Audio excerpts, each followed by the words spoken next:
sa spade. Ladahan na ay lahimod linantir. For sa kanag naman, itanggar sinsyari kamhanuna for. Chapter 22. Some bonds are not tied with hands, but with memories that cannot be explained. Ealasaid set out for a short walk, but her feet led her to the pond.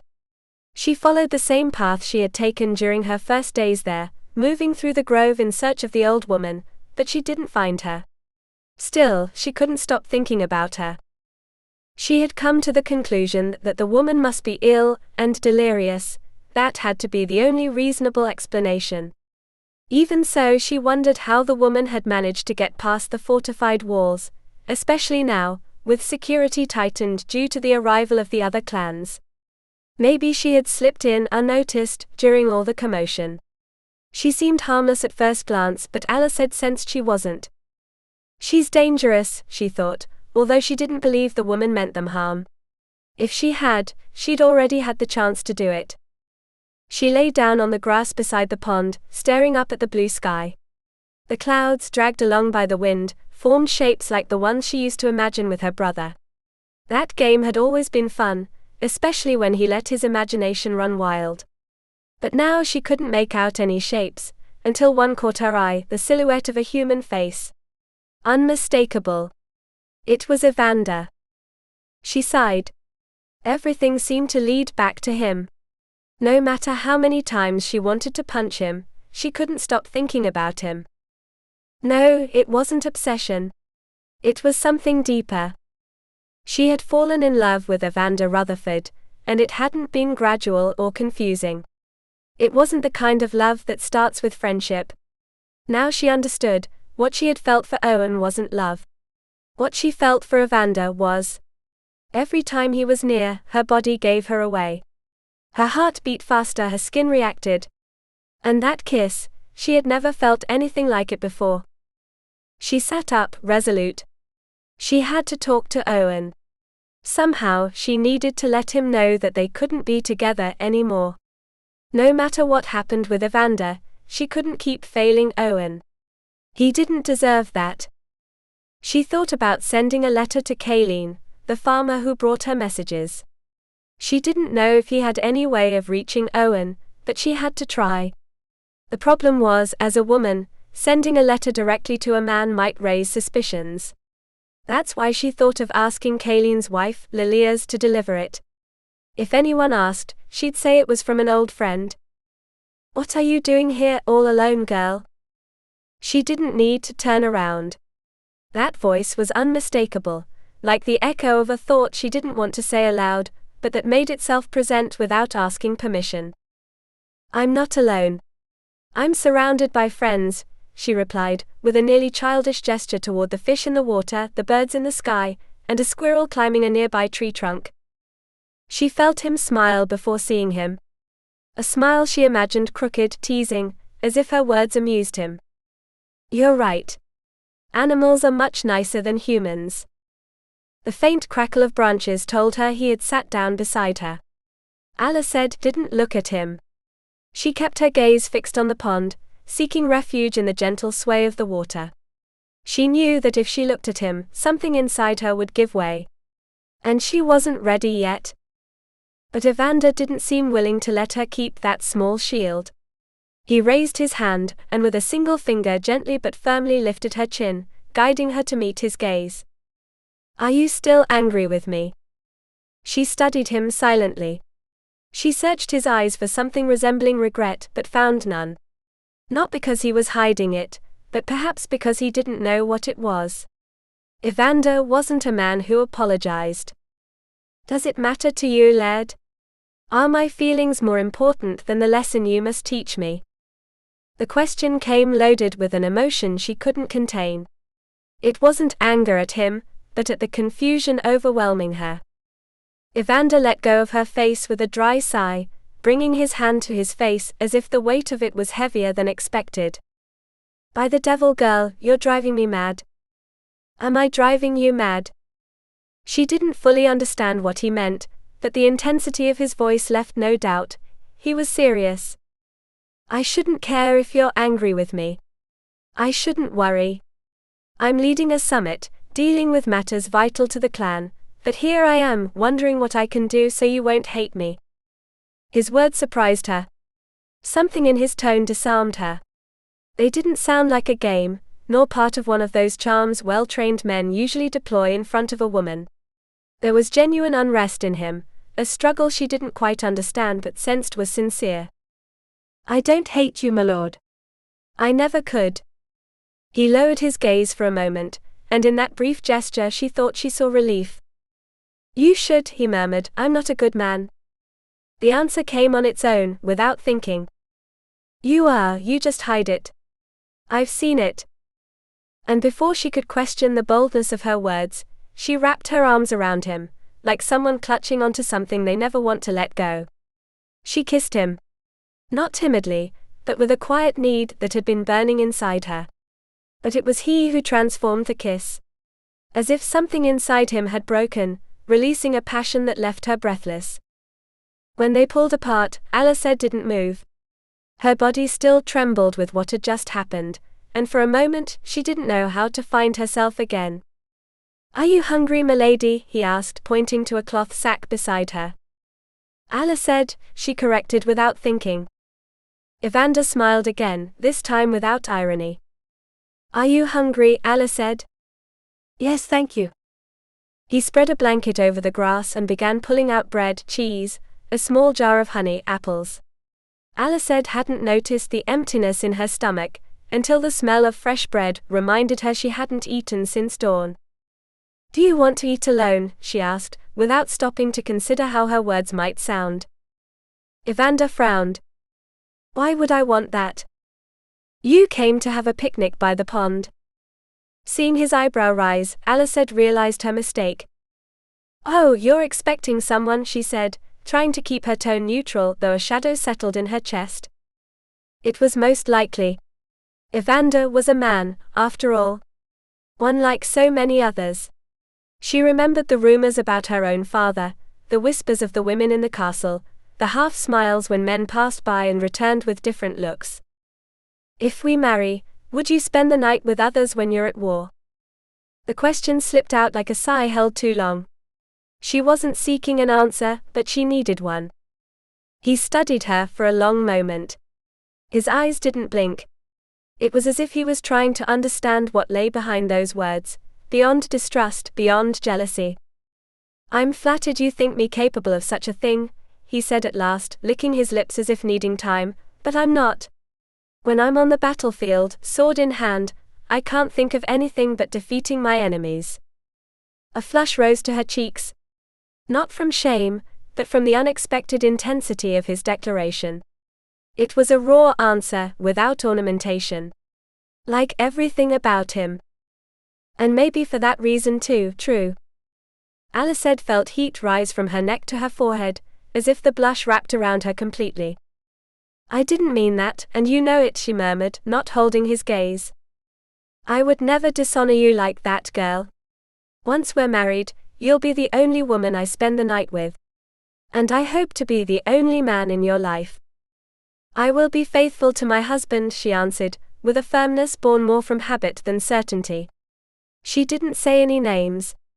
And though the silence that followed seemed to stretch on, Evander didn't point out the ambiguity. If a man lays a hand on you, I will kill him, he said, with no hint of lightness in his voice. The threat hung between them, like the echo of a promise made with the same blood shed in battle. Ealasaid averted her gaze to the food bag he had brought, as if the distraction might ease the strange trembling growing in her chest. Another of your lessons. My actions have consequences for others, she said, more to herself than to him.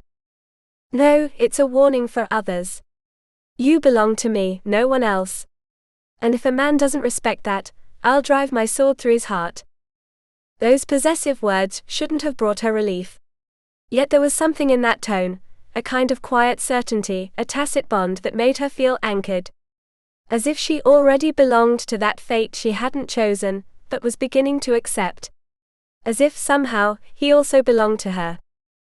And until we're married, will you spend the night with whoever you please? Evander smiled, that broad smile he rarely showed, and that made him unexpectedly human. No, girl. I won't. And what was your intention with the woman you brought the food bag for? She asked, trying to sound stern but unable to hide the shadow of doubt. Where is she? He laughed, and it wasn't a cruel or mocking laugh but a light one, as if she had said something endearing without knowing it. Don't waste your time looking for a girl who doesn't exist. I brought it for you. One of my men saw you here, alone. I thought that even if you wanted silence, you might also be hungry. For a moment, something inside her loosened.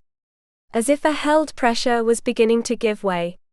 Had he really done it for her? Without expecting anything in return? You were right, she whispered. She leaned in and brushed her cheek with a light kiss, grateful without knowing how to say it. Evander barely scrunched his nose, uncomfortable, but didn't pull away. Thank you, Evander. As they shared the bread, cheese, honey, they talked about light things, animals, the summer heat, the smell of rain. She discovered he listened without interrupting, that his attention didn't wander like so many men's. He didn't mention the wedding. Ealasaid silently appreciated that. She needed to write to Owen before any decision was sealed forever. She ate more than she expected. Her stomach, previously ignored, celebrated the food with urgency. Then, without thinking, she lay down on the blanket, letting sleep catch her in the arms of an unfamiliar peace. Sleep, Ealasaid. No one will harm you while I'm with you, Evander whispered, running his fingers through her hair. Yes, he thought, surrendering to drowsiness. He could protect her from the world. But, could he protect her from himself? She didn't know how to answer. She just let sleep take her, lying on the grass. She woke to the murmur of the wind, and the cool air caressing her face. The sky was ablaze with twilight colors, golden, orange and a deep blue signaling the end of the day. I was afraid you'd sleep through the night and I'd have to carry you back to the fortress, Evander's voice said calmly, with a hint of humor that made her smile. You should have woken me. I didn't know how much I needed it. I wouldn't dare. I've seen what you do when you're interrupted. She laughed softly. We should go back. She stood, brushing off her skirt. The world was still there, and so was he, but the stillness of the moment had been etched into her body. Evander nodded but stopped as he moved. You dropped the little sack, he said, pointing to the object next to the blanket. Ealasaid blinked. Her heart skipped. I'll take care of it, she said immediately, though it was too late. He already had it in his hand. His face changed. From calm to restrained severity to growing suspicion. What do you carry inside that weighs so much? Ealasaid's throat tightened. She couldn't let him see. But she also couldn't reach it before he opened it. The silence that followed was unlike any other. Denser. Evander pulled something out, not the coins she feared but the pendant. The pendant. The one Owen had given her years ago. She had worn it until recently, hidden beneath her dresses. She had kept it there, on an impulse that now seemed reckless. Tell me the name of the man who gave you this, Evander said, not taking his eyes off the red stone. Ealasaid felt her chest tighten. What could she say without betraying anyone? No man gave it to me. My mother did. Your mother gave you a pendant with a stone that symbolizes the love between a man and a woman? Ealasaid fell silent. Did he know the meaning? To her, it had always been just a jewel, until it stopped being that. I don't know.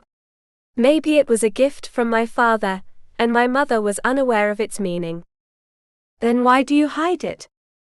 Evander dropped the pendant and the bag to the ground, then placed his hand on the tree behind her, enclosing her in a gesture that wasn't a threat, but wasn't gentle either. I carried it with me. Always. Until I couldn't anymore. He didn't finish the sentence. It wasn't necessary. Evander kissed her. Not with the tenderness from before. Not with the calm of the evening. It was a consuming kiss, one that sought to erase, possess, claim. Ealasaid felt fear rising within her, yes, but also something darker and warmer, the desire not to stop him. When he finally pulled away, Evander took her wrist, and his voice was like the edge of a drawn blade. "No one else will touch you," Ealasaid. "If anyone tries, I will destroy them." And though those words should have filled her with fear, what she felt was different. It was a deep, ancient emotion. As if she had been waiting for them long before she understood them. Ealasaid thought at first that it was an order. But the firmness in his words had a different rhythm, as if Evander was speaking more to himself than to her, as if trying to control an ancient longing. The kiss that followed was different, slow, deep, with a gravity that made her hold her breath.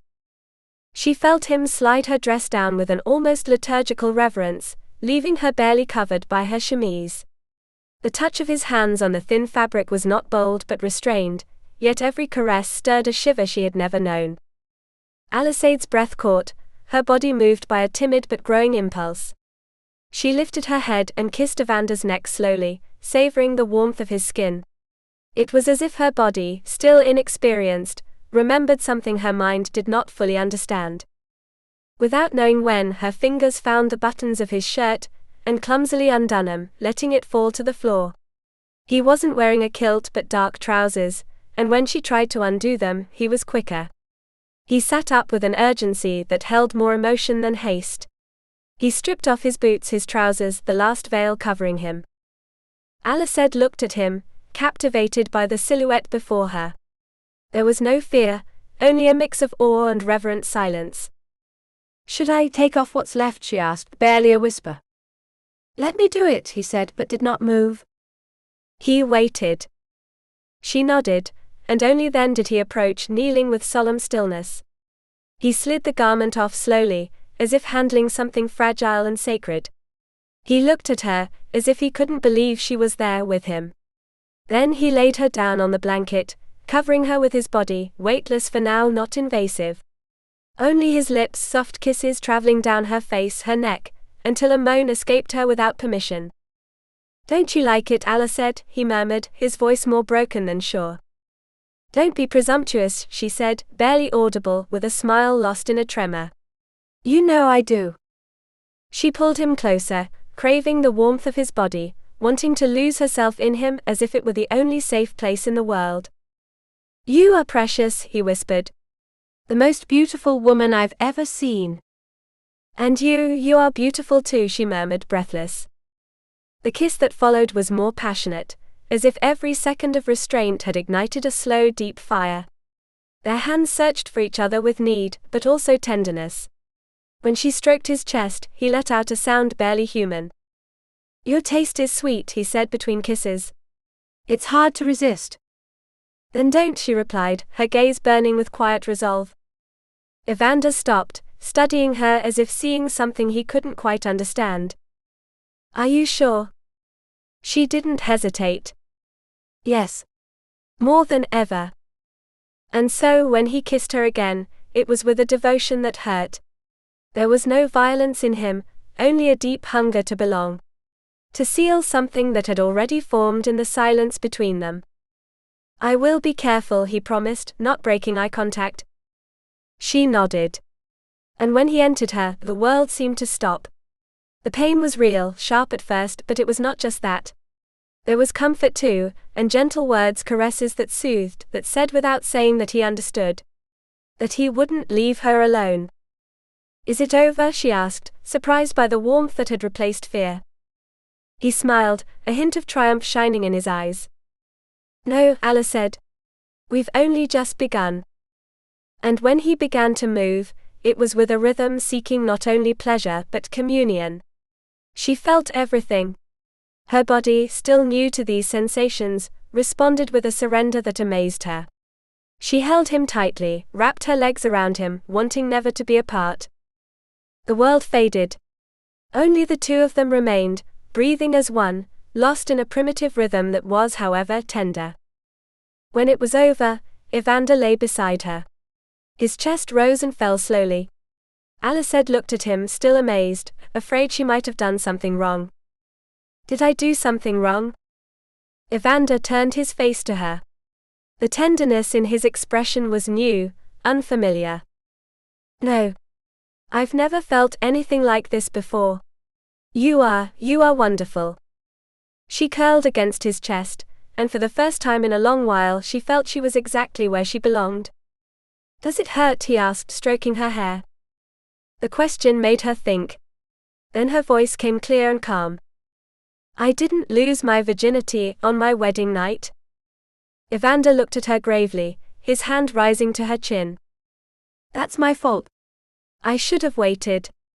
I should have protected you from me too. But Ealasaid shook her head gently, her smile peaceful. I don't regret it. For the first time, I feel like I did what I wanted to do. Not what was expected of me. Evander sighed quietly, and for a moment seemed vulnerable, almost young. Then we must marry soon. Before, those words would have filled her with fear. Now they only brought a sense of calm. But a deeper unease rose inside her, and she could no longer keep it silent. So you're not in love with me? He looked at her for a long time. He wasn't evasive or cruel. Just honest. I don't know if I know how to love, Ella said. Not the way you deserve. She did not pull away. Her voice was a firm whisper. Can't or won't. He closed his eyes for a moment. I'm not a man worthy of your love. But I want to try. I don't know if I'll succeed, but I want to. Ealasaid held his gaze. She didn't ask for promises, but she asked for hope. Then let's make a deal. You'll do everything you can to learn to love me. And if one day you find you can't, then I'll marry you anyway. But I need time. To know if you need me too. Evander seemed to swallow the words as if they hurt him. But he didn't argue. We have a deal, he said at last. And in that silent pact, sealed by shared intimacy and open wounds, something new blossomed between them. It wasn't love yet. But maybe someday it would be. Chapter 23. El verdadero deba no se obedece se honra. 6 days ago, Ealasaid had stopped being a respectable woman, in the eyes of those who knew the details of her encounter with Evander at the pond. In their eyes, she had lost her dignity, become an unworthy woman, even a slut. If anyone discovered her slip, rejection would be inevitable. She had lost her virginity, but far from feeling ashamed, she felt she had gained something, that she had lived one of the most powerful experiences of her life. She had connected with Evander in a way that went beyond physical desire. It was a deep, almost spiritual union. In her heart she felt whole, happy. At last, she felt she was taking control of her life. For once, she could decide for herself. She didn't care about other people's judgments, or the rumors that would inevitably arise if they saw her alone with Evander. And to be honest, she hadn't even had time to worry since she had barely seen him in the last few days. Evander was absorbed by tasks related to the summit, and although Ealasaid understood that duty to his clan came first, something inside her unsettled her. 2 days had passed since the last guests had left and nothing had changed. But, as her mother had taught her, she had to be patient. How could she make Evander understand that she was capable of loving him, that he could love her too, if they didn't spend time together? Her only reference was her parents' marriage. Unlike many English marriages, theirs shared the same bed every night, even though they didn't see each other during the day. The nights were theirs, a time just for them. But she was not married, and she couldn't do the same with Evander. Still, the night before she had been driven by a reckless impulse. Taking advantage of the stillness of darkness, she wandered the castle halls intending to present herself at his door. But just before knocking, she regained her clarity and stepped back. She knew she wasn't there to seek conversation or get to know him better. She had come because her body burned with desire, aching to feel him close again. She returned to her chamber with a mission, to wait, not to give in to carnal desire until he burned with love for her. That's why that morning she had accepted Marceli's proposal, and rode to the farthest hill from the fortress. What better way to clear her mind than to get away with Aloan, and let the fresh air calm her? Marceli's proposal surprised her, since although the young woman had improved as a rider, she still seemed fearful holding the reins. However, Ealasaid preferred not to ask. When they reached a meadow near a stream, they decided to rest. "It's a beautiful place," Ealasaid commented, admiring the landscape. "Is it always this empty here?" Marsaili sat down on the grass, leaning against a solitary tree. Ealasaid noticed something strange in her expression, distant, as if she were lost in thought. Yet when their eyes met, she caught a fleeting flicker of guilt before the young woman quickly offered a smile. "When the weather is nice," Marsaili began, gazing up at the clear sky, "it's emptier." The answer made little sense, but Ealasaid didn't press her. There were still many things about Clan Rutherford she didn't understand. She left Marsaili resting beside the horses and wandered through the meadow, taking in the beauty of the landscape. Spring was drawing to a close, and the first hints of summer were beginning to show. The green hillsides were dressed in fresh grass, and the meadow bloomed with flowers, white and yellow daisies, purple bluebells dancing in the breeze, and daffodils with golden crowns. Some flowers had already reached their peak, while others still timidly prepared to bloom. Ealasaid paused when a butterfly, its wings speckled and delicate, fluttered down to rest on her palm. It remained still, as if drawn by the serenity of the place. She smiled, and when she moved her hand gently, she wasn't surprised to see the butterfly follow without flying away. Animals and butterflies had always approached her without fear. In both England and the Highlands, her presence seemed to soothe them. "Just when I think nature can't get any more beautiful, it always surprises me with something new," she whispered, gazing at the scenery. "I wish Evander could be here to enjoy it with me." The butterfly landed on her shoulder, making her laugh softly. "I wish I could fly," she sighed, a childhood fantasy that had never left her. What wouldn't she do if she had wings to go wherever she pleased? The butterfly, as if it understood her longing, flew once more, this time settling on a nearby daisy. Ealasaid watched, fascinated, as it moved from one flower to another, never straying far, as though even with wings it was still drawn to this place. That's when she understood, having wings didn't always mean flying away. Sometimes the most beautiful thing was staying where you felt at peace. Just like her. She didn't want to leave, she wanted to stay with Evander in Rutherford lands. And then she knew what she had to do. She couldn't wait for him to realize on his own that he was capable of loving her. She had to help him see it. She decided to be subtle. She wouldn't push him, but she would be near. Evander spent his mornings training the warriors. She only had to sit nearby, not intruding, but there so he would know she supported him. "Let's head back to the fortress," she told Marsaili, who was still resting. The maid opened her eyes, startled.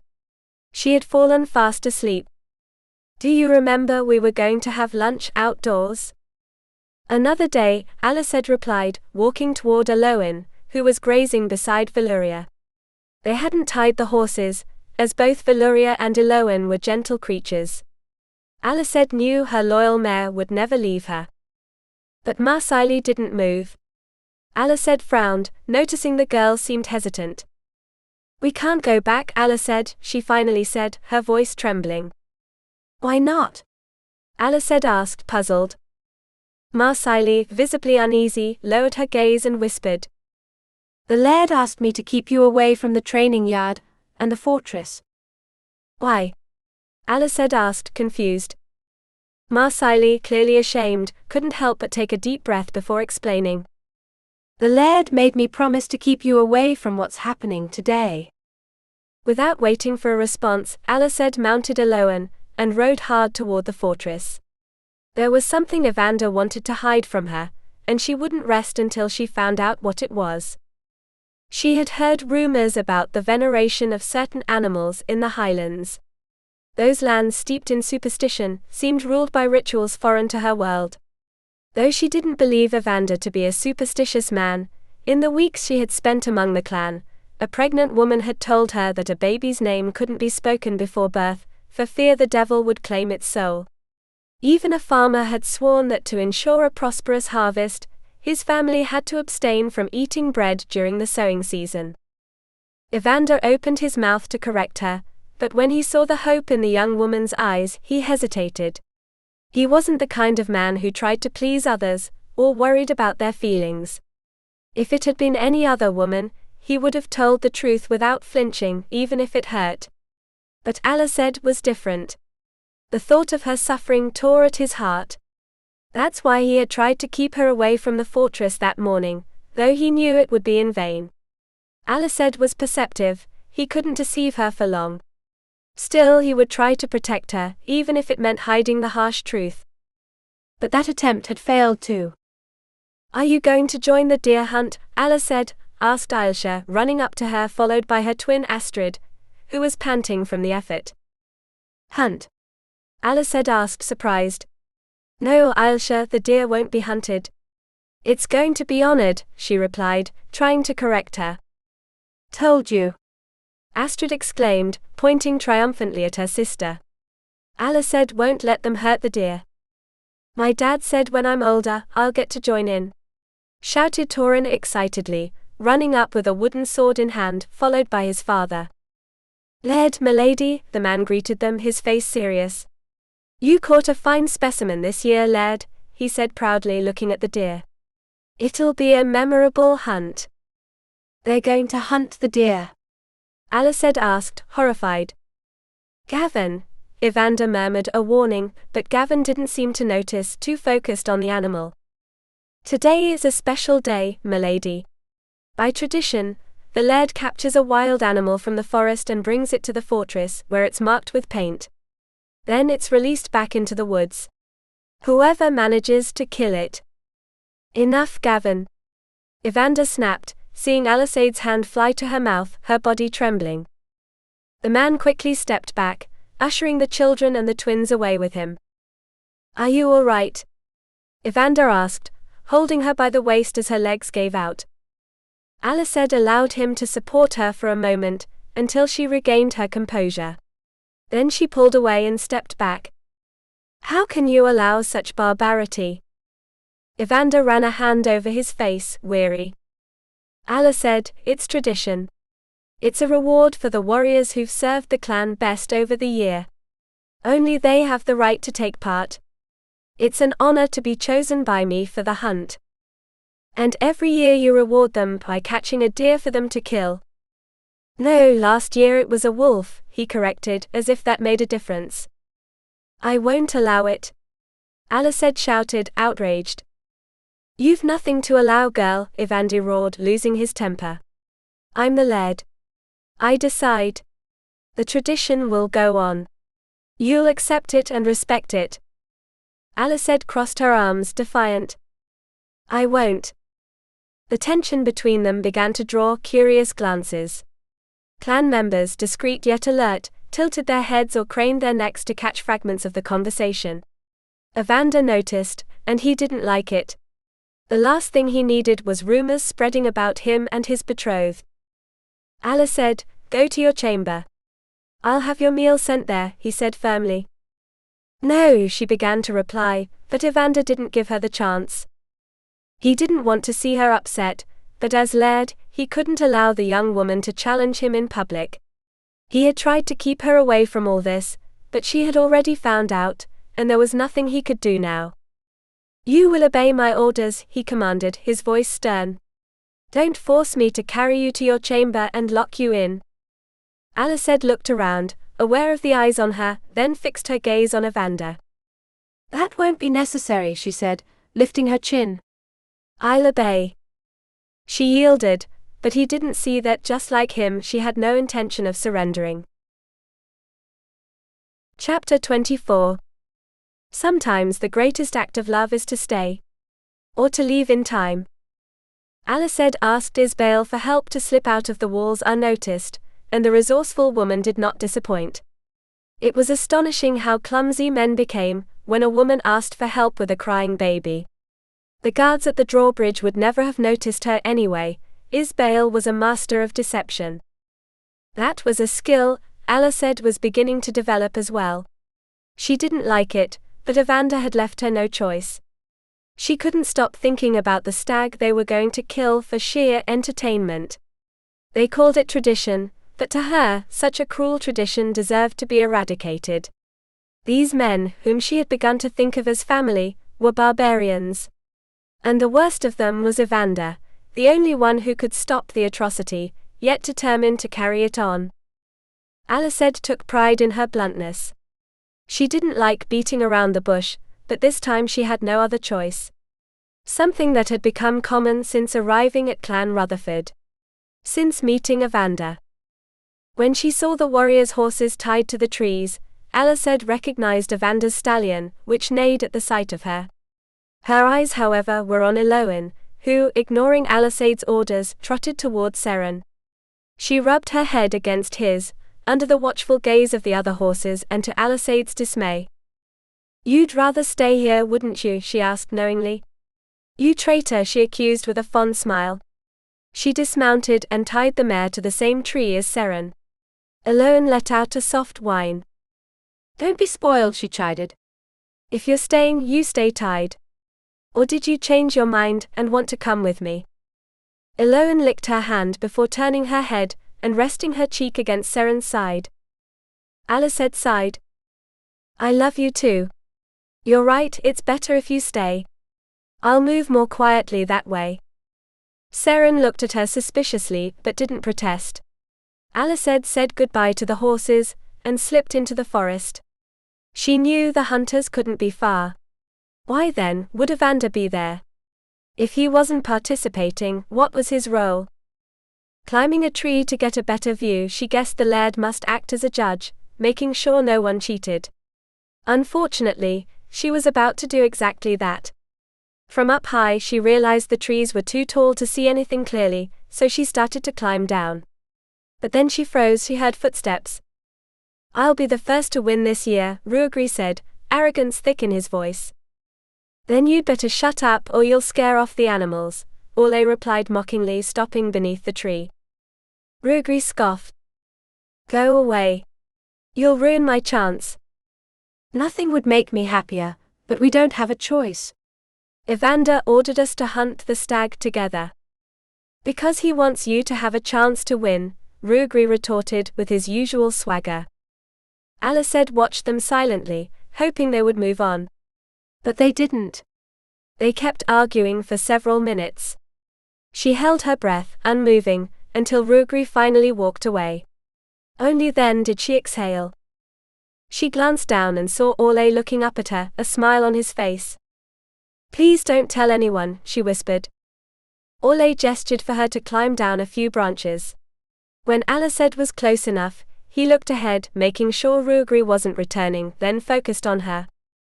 "Straight ahead to the right there's an old oak. At its roots a cave. I saw the stag enter there. He's in danger there. If they find him he'll be trapped," Ealasaid whispered back. "Few people know the cave. But sooner or later, someone will find him." "Why didn't you hunt him if you know where he is?" Ealasaid asked, pointing to the bow on his shoulder. "Because I don't want Ruagri to win." Ealasaid stared at him. "You don't want the stag to die either." Orlais smiled, leaning closer. "Maybe," he said, neither confirming nor denying. Then with a mischievous grin he added, "But don't tell my brother or he'll finally banish me." "I understand," Ealasaid said, seeing the bitterness behind his words. She knew what it meant to be related to a leader. "Orlais!" Ruagri shouted, interrupting them. Ealasaid looked ahead. Ruagri was far enough not to see them if he turned around, but he couldn't be too far off. "Even if you told him where it is, he'd scare it off. He's a terrible hunter," Ealasaid murmured, making Orlais laugh. They heard Ruagri's footsteps approaching. Orlais quickly said goodbye and ran toward him. Ealasaid waited until they were out of sight before climbing down the tree. Following Orlais's directions, she soon found the cave entrance. It was well hidden, covered in underbrush and vines, hard to spot unless you knew it was there. Ealasaid approached cautiously, wanting to alert the stag to her presence. She soon spotted his large brown eyes watching her with fear. "I won't hurt you," she said softly. "You're very clever, you know that." The stag, though frightened, wasn't injured. When Ealasaid stepped closer, he rose, lifting his antlers in defense. She wasn't afraid. She understood his mistrust but knew how to earn it. She stepped into the cave, leaving the exit clear in case he wanted to flee. She sat on the cold stone floor surrounded by rocks, and smiled at the animal. Though still wary, the stag raised his head, and Ealasaid felt closer to him. "I won't hurt you. And I won't let anyone else hurt you either. I don't know how yet, but for now, we'll stay here." Then she heard a familiar voice. "I'm waiting for the day one of the animals actually answers you back, in your own language." Ealasaid turned and saw Evander at the cave's entrance. The stag lowered his head, but Evander paid him no mind. Ealasaid stood, but he stopped her. "Is there any chance you'll ever obey me?" Evander asked, a touch of resignation in his voice. "Clearly not," she replied defiantly. "You're right," Evander murmured. What if I asked you for something worth obeying? "Do me a favor, save the stag. End that tradition," she said without hesitation. Evander studied her in silence. At last he let out a sigh. "I can't do it for you. I owe it to the clan, and you do too as my future wife. Accept our traditions." She said nothing, though deep inside she knew she couldn't escape her fate. But she also knew that traditions could be changed, and that if Evander wanted a wedding gift, he would get one, a gesture of love. "All I want is a gesture of love. Save the deer and end that tradition." "You're a good negotiator," he said with a smile, and for a moment she felt like the victor. Evander reached out to caress her cheek, but she, confident, held his hand between hers. "But you don't know when to surrender. You lost this battle before it even began." Ealasaid stepped back. She wanted to strike him, but knew it would be useless. He was right, she couldn't fight like this. At least not head-on. He had the strength, she had the cunning. "You're wrong. I know when it's time to retreat." Evander raised an eyebrow, his gaze filled with skepticism. "Do you? Don't look so surprised. I'm a woman of my word. And stubborn, headstrong, disobedient." Ealasaid snorted, amused. Want me to list your flaws? That would be quite the long one. Not a bad idea, girl, Evander replied with a sly grin. "This cave is quiet and intimate. I'd be happy to spend the rest of the day here with you. Even the night." It took Ealasaid a moment to realize what he meant, and when she did, her face turned crimson. Evander smiled, clearly pleased to see her so flustered. "You're impossible." "You're right, I am. Let's go find Orlais, so he can escort you back to the fortress." "No need." "I don't want to ruin the fun for him," said Ealasaid, her voice a mix of irony and humor. "He's disqualified for telling the enemy where the deer was." "You knew." "I'm not," Ealasaid cut herself off, realizing she'd fallen into his trap. "You knew, he told me. I suspected it, and you just confirmed it. Are you going to punish him?" "No," Ealasaid. "That would enrage you, and while I enjoy it when your body burns, I prefer it be with desire for me, not anger." Ealasaid swallowed hard. Evander's words sparked a fire inside her, but now wasn't the time to give in. She had to save the deer. "Can you hand me the cloak?" she asked, pointing behind him. "I don't want to be here when the others arrive." Evander turned to grab the cloak, and Ealasaid, taking advantage of his distraction, darted out of the cave before he realized there was no cloak at all. She could be fast when she wanted to be, and she knew how to follow an animal's trail. She'd done it before, looking for injured or lost creatures. But she wasn't an expert and soon lost the deer's tracks. She stopped when she glimpsed antlers in the distance. She moved closer to the frightened, fleeing animal. The voices of the clan men murmured in the distance. "Wait, don't run," she whispered, but the deer continued to flee, desperate to escape. Finally, the deer stopped at the edge of a cliff. Ealasaid couldn't see how deep it was but sensed the danger. Her suspicion was confirmed when the deer struck a rock with its leg, and the sound of the impact took several seconds to reach her. "Careful, don't take another step. If you fall, you'll die. Ealasaid advanced slowly, not too close, keeping a respectful distance. She stretched out her hand, waiting for the animal to sniff it. The deer, though cautious, stepped forward and smelled her. Total silence. Ealasaid waited patiently until the animal, with a tender gesture, licked her hand. That was the sign. Calmly, she took out her canteen and carefully cupped a handful of water. You must be thirsty. The deer drank from her hand. She repeated the process once more, and though she wanted to give it more, she needed what little water remained to help the animal. From her pouch she pulled out a linen handkerchief, wet it, and gently began wiping the deer's back. I just want to clean you. This way they won't know who you are. The paint stains faded easily. Now they won't recognize you. Evander's heavy footsteps made her quicken her pace. She kissed the deer's back and urged it to go. The animal obeyed, quickly enough that by the time Evander appeared, it was gone. You've turned into quite the elusive little creature, Ealasaid. Ealasaid studied his face, searching for signs of anger, but found only a perfect mask of indifference. He wasn't fooling her. She knew him too well not to see that he was furious. Not elusive enough if you found me. Where's the deer?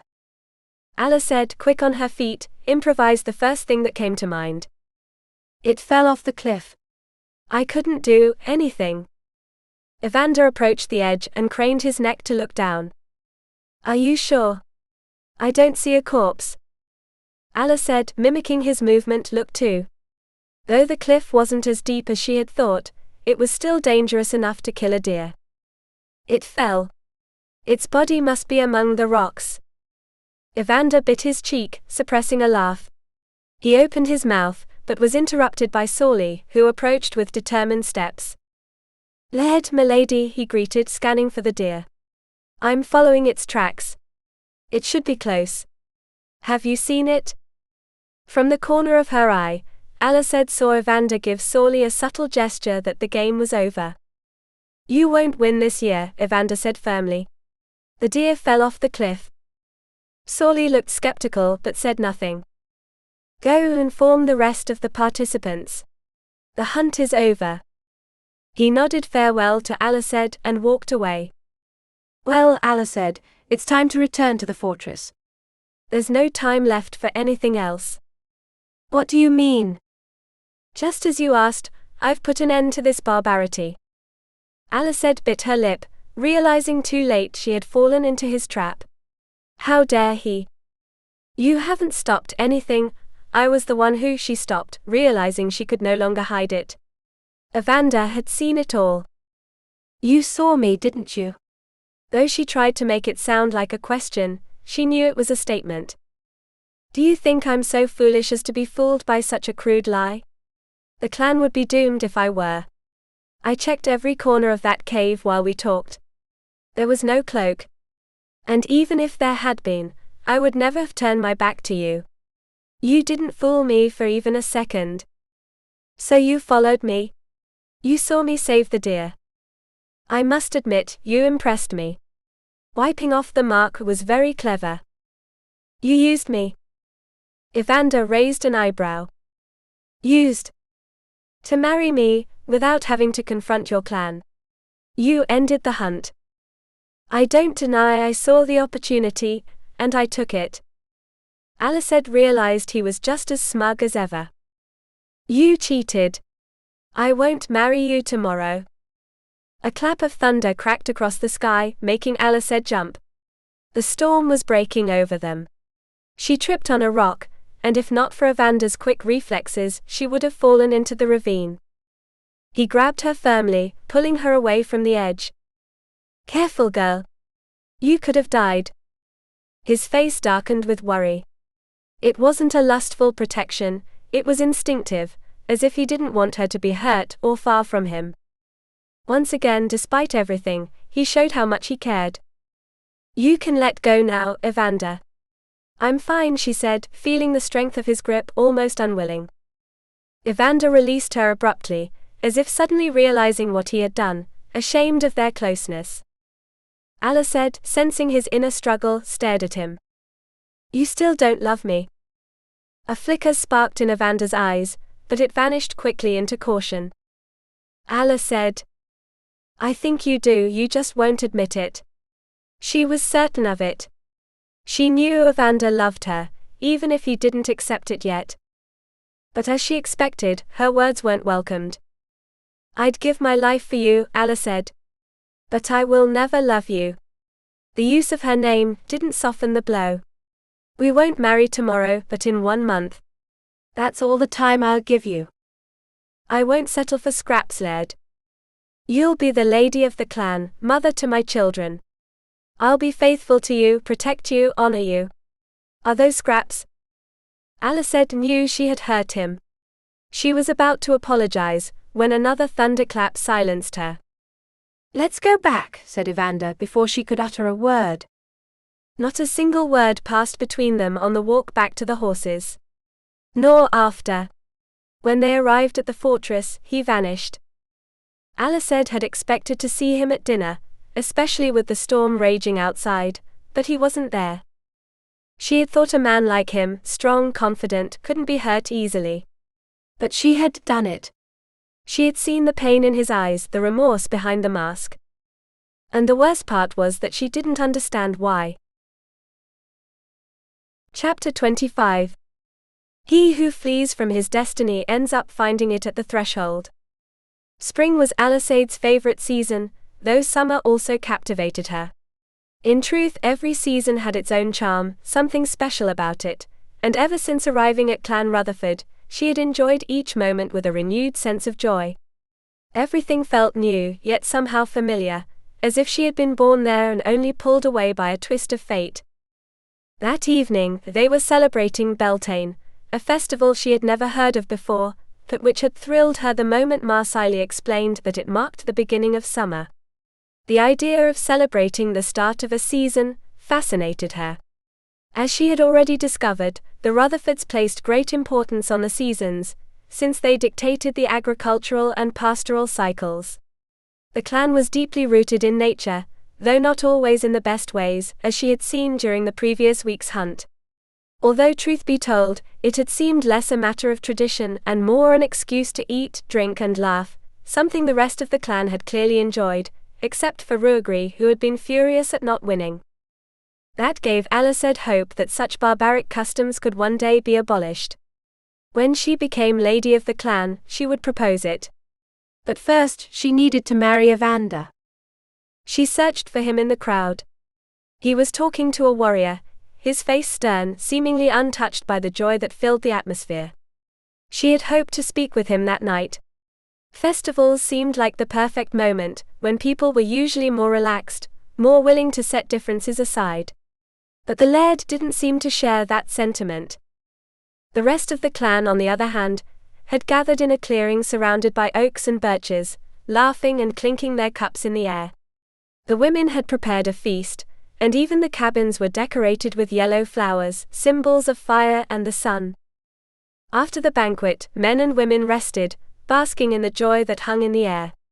Children ran back and forth, delighted to play freely without their parents' usual scolding. Ealasaid's eyes settled on the great bonfire blazing in the center of the clearing, surrounded by women and children dancing and laughing.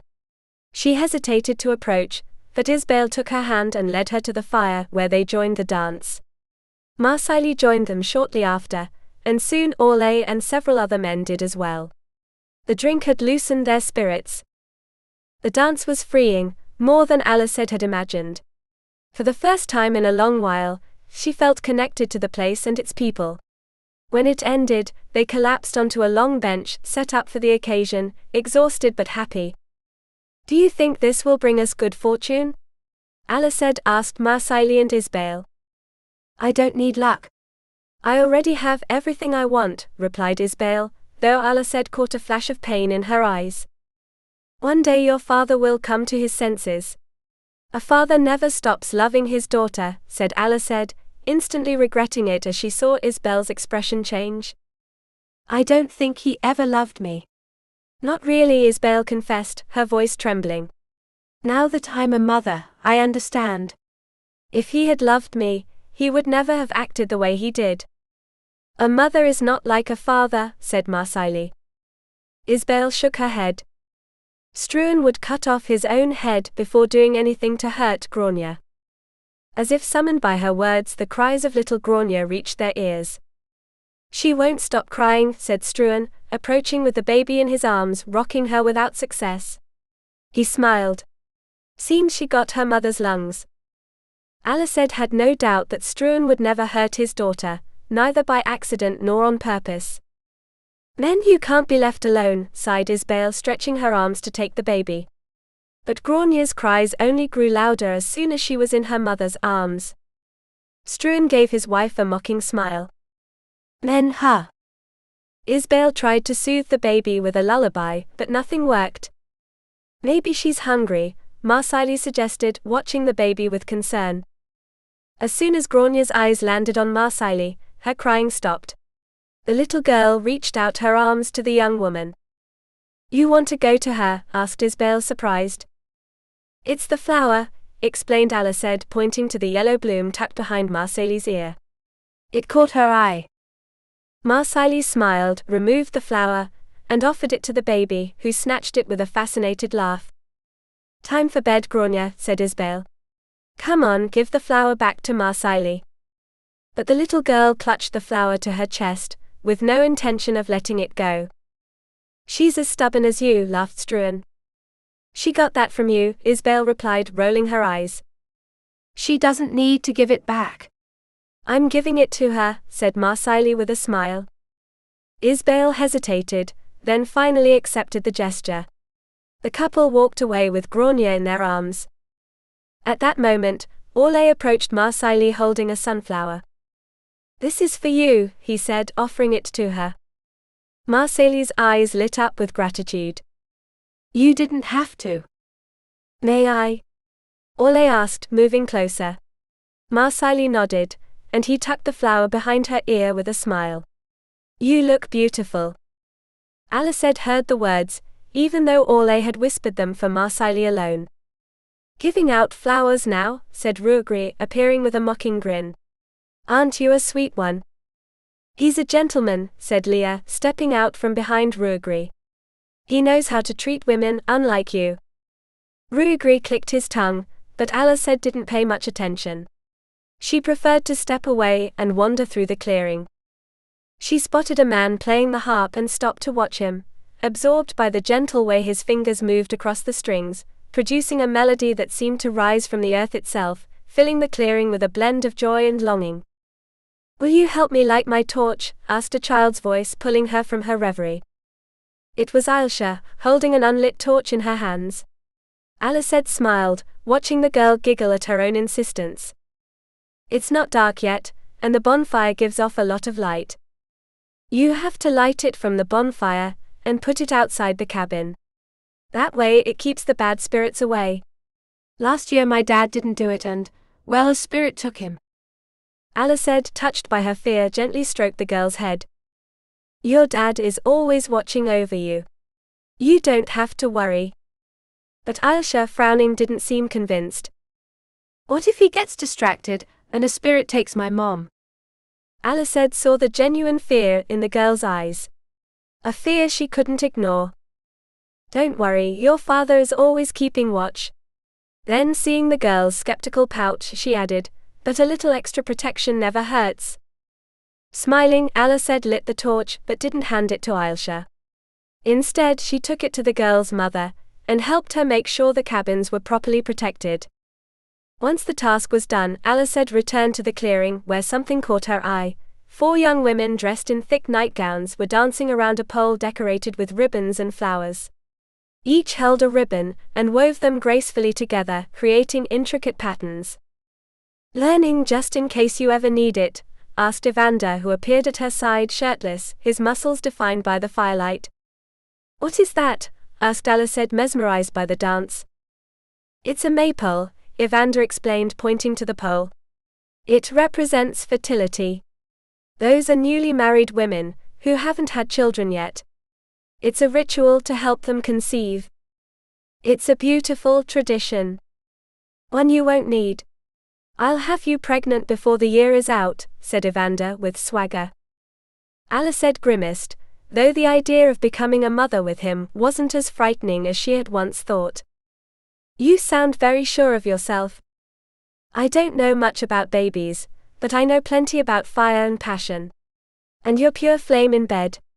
He leaned in, whispering into her ear, when we're married, I won't be able to get out of bed in the mornings. I'll make you mine over and over again. Ealasaid swallowed hard, avoiding his gaze. And perseverance brings victory, Ealasaid. 2 women passed by and greeted them, giving Ealasaid the moment she needed to regain her composure. Chapter 26. All magic is born of desire, but it survives through silence. Ealasaid and Evander walked in silence to the pond, wrapped in the stillness of twilight that seemed woven just for them. The breeze barely brushed the surface of the water, and for a moment the world shrank to the presence of the other. She let herself fall onto the damp grass, and he followed without a word. They didn't need to speak, the bond between them ran deeper than any phrase, older even than desire.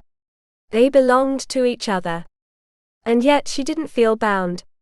On the contrary, beside him, she was freer than ever.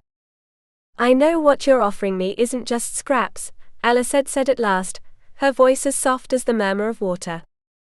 It's more than most men ever give. And still, it's not enough for you. She turned to him and unhurried placed her hand on his chest, caressing the place where his heart beat. If you have nothing more to give me here, she whispered, guiding his hand to rest over her own heart, what I feel for you will be enough. Evander sighed, and in his eyes a distant shadow appeared, as if he were seeing through time. Where do you get these ideas about love? That's not common in a lady. From my parents. They loved each other. Didn't yours? He answered with a dismissive gesture. No. That's so sad. My parents didn't love each other at first either. But they learned. It hurts to think yours never could. A bitter smile flickered across Evander's lips. They loved each other, yes. But in the end, the only thing that kept them together was hatred. Ealasaid didn't push further.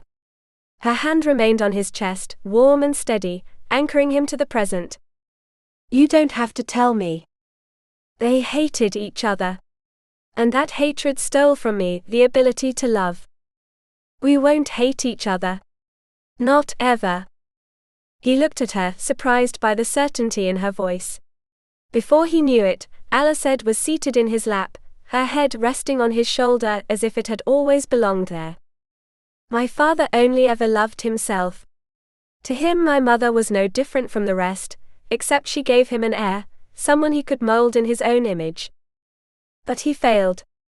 Yes. In my early years, my mother kept me away from him. She tried to protect me.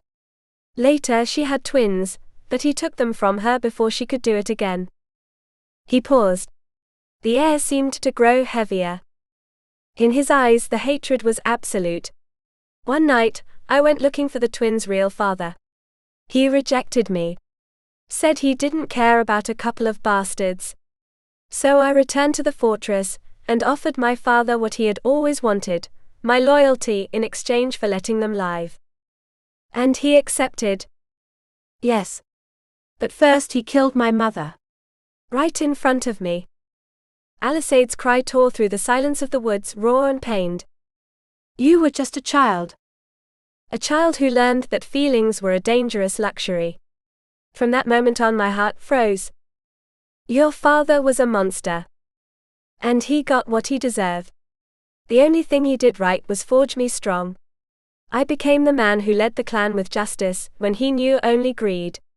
He taxed his own people cruelly. I protected them. And when there was no other way, I challenged him to a duel and killed him. You killed him? Yes. Without remorse. I've told you before, I'm not a good man. You're wrong, Evander Rutherford. Ealasaid took his face in her hands. You're the laird your people needed. And now someone ought to reward you for that. He looked at her, a small smile lighting up like an ember. Are you going to reward me? Ealasaid. That's right, laird. How? she answered with a whisper and a kiss. The sun retreated, painting the sky in amber and fire as Evander gently removed her clothes, and then his own. The grass was their bed, the sky their witness. Every touch was a promise, every sigh an echo of the soul. Ealasaid surrendered to desire without fear, without walls. For the first time it was love that consumed her, not just pleasure. "You're going to kill me with pleasure," Ealasaid. "No one dies from that," she gasped unconvincingly. Because in that moment, in Evander's arms, she wasn't sure she could survive so much. When the climax overtook them, their voices merged into a cry that vanished among the trees, leaving only the whisper of night behind. "Do you realize you might be pregnant?" he murmured, caressing her back as they lay entwined. I hadn't thought of it. But she wasn't afraid. Having his children felt like a destiny she welcomed. "If we're not married, they'll be illegitimate. My children won't be laird." Evander looked at her, stunned. He was about to speak, when a sharp sound shattered the stillness. "What is it?" she asked. "Someone's watching us." An arrow sliced through the air. Evander barely had time to react, before Ealasaid stepped in front of him. Her scream filled the forest as blood poured from her abdomen. She collapsed to the ground, her breath growing weaker. Evander dropped to his knees beside her, pressing the wound with desperate hands. "Is it bad?" "You'll be fine," he lied. She knew it instantly. "Why did you do it?" "Because I love you, Evander. I'd rather die than live without you." "No. You're not going to die. I won't let you." She was already fading, but before the darkness claimed her he kissed her and whispered, "I love you," Ealasaid. "The wound that chooses to stay is not weakness. It is loyalty to a soul that has not yet given up." Perhaps she never knew why she moved so quickly. Why her body decided before her mind did, stepping between the arrow and the chest of a man she was only beginning to know. But she understood later. Because there is something stronger than fear, the certainty that life cannot remain mere survival. That even amid iron, mud and oath, love can still beat.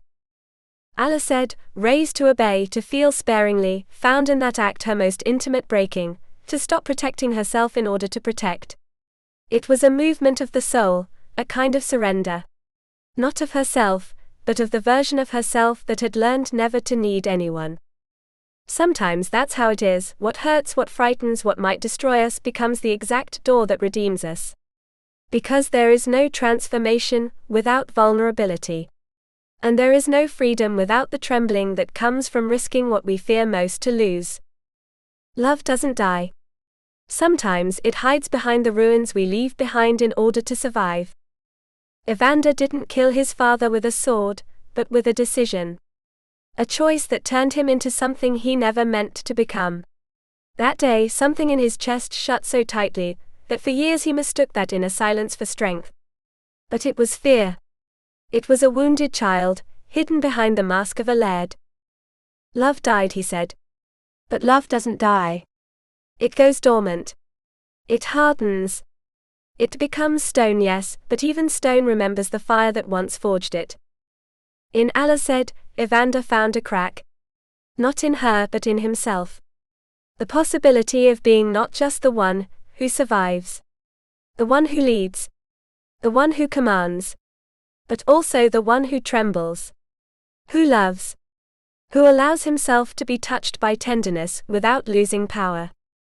Because sometimes there are wounds we didn't ask for, but without which we never would have awakened. Not because pain is good, but because it is real.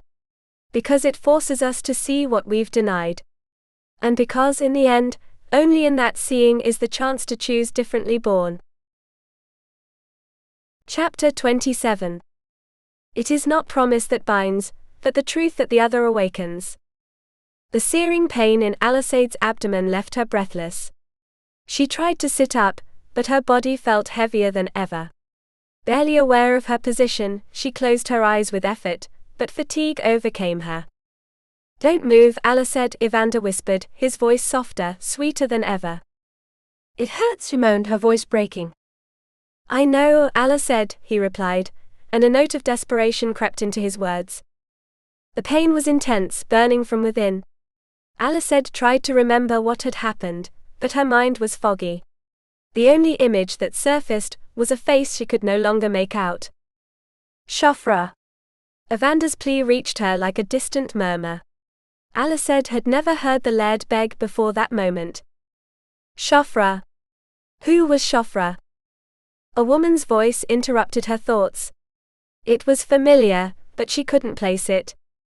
Help her sit up, the woman ordered, and Ealasaid felt a gentle pressure beneath her head while her body remained trapped in pain. The woman wasted no time, and asked her to open her mouth. Ealasaid feared even that simple act might unleash an uncontrollable scream, but Evander's voice made her obey. Tears slid down her cheeks, and a warm familiar hand wiped them away.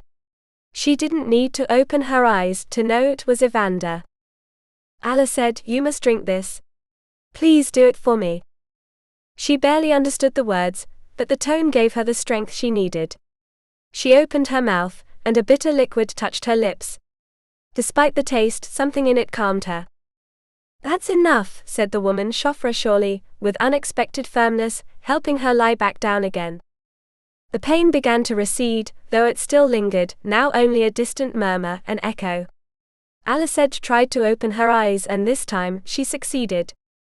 A flicker of her eyelids revealed a dim room lit only by candles. They were in a cabin. Evander was beside her, wearing the most serious expression she had ever seen on him. But what shocked her most were his eyes, the terror shining in them. Evander Rutherford was afraid? She couldn't understand what could possibly have frightened him so. Before she could ask, she saw the woman in the red cloak who had helped her, and then she remembered. It was Siofra, the clan's wise woman. Her face remained hidden, but her presence was unmistakable.